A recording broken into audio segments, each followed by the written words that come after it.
আসসালামু আলাইকুম। বন্ধন ডেয়ারির পক্ষ থেকে সকলকে আন্তরিক শুভেচ্ছা। আলহামদুলিল্লাহ এই মুহূর্তে আমরা দাঁড়িয়েছি হচ্ছে আমাদের ভুট্টা প্রজেক্টে। আপনারা দেখতে পাচ্ছেন আমার পিছনে আসলে আমাদের ভুট্টার গাছগুলা। আলহামদুলিল্লাহ আসলে নরমালি অন্য যেই কোনো বছরের তুলনায় এবার আমাদের ভুট্টার ফলন অনেক ভালো হয়েছে। আসলে এটার পিছনেও একটা কারণ আছে, সেটা হচ্ছে এবারে পরিচর্যা আমরা আসলে সময় মতো করতে পারছি। একেবারে চেষ্টা করছি সব কিছু সময় মতন সার, কীটনাশক থেকে শুরু করে জমির যত পরিচর্যা আছে আমরা সেটা করার চেষ্টা করছি। তো আলহামদুলিল্লাহ গত কয়েক বছরের তুলনায় আমরা এই বছর ভালো একটা ফলন আশা করতেছি ইনশাল্লাহ। এখনও যেহেতু হারভেস্ট করার মতন আসলে আমরা মনে করি আরও 10 থেকে 15 দিন লাগবে আমাদের হারভেস্ট করতে। তো সেই সময়টা পর্যন্ত আমরা আশা করি যদি সব কিছু আবহাওয়া থেকে শুরু করে সব কিছু যদি অনুকূলে থাকে, আলহামদুলিল্লাহ আমরা একটা ভালো ফলন আমরা ঘরে তুলতে পারবো ইনশাল্লাহ।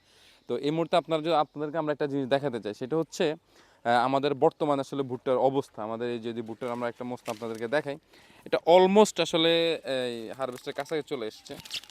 একটা মোস্ত আমি আপনাদেরকে ছিঁড়ে দেখাইতেছি।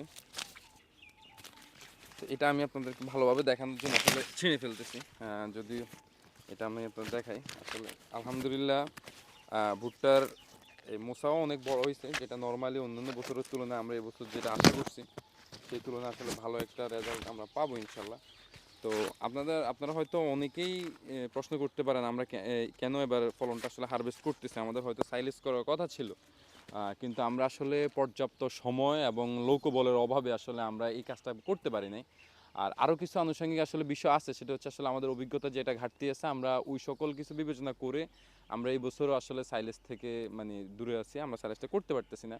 যদি এই বছর আমাদের ইনশাল্লাহ যেই গ্রোথ আসলে গাছের ছিল, যদি আমরা সাইলেজ করতাম খুব ভালো একটা রেজাল্ট আমরা পাইতাম। তো আলহামদুলিল্লাহ আমরা যদি ভুট্টার দানাগুলো হারভেস্ট করি, এইটা আসলে ভালো রেজাল্ট পাবে। এই দেখেন আমাদের এই ভুট্টার এই মোসা, এবং এটা অলমোস্ট অ্যাভারেজ সাইজ। আপনি যদি দেখেন এটা অ্যাভারেজ সাইজের।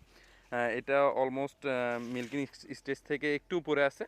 আগামী হয়তো 10 দিন পর থেকে আমরা হারভেস্টের কাজ শুরু করতে পারবো। আর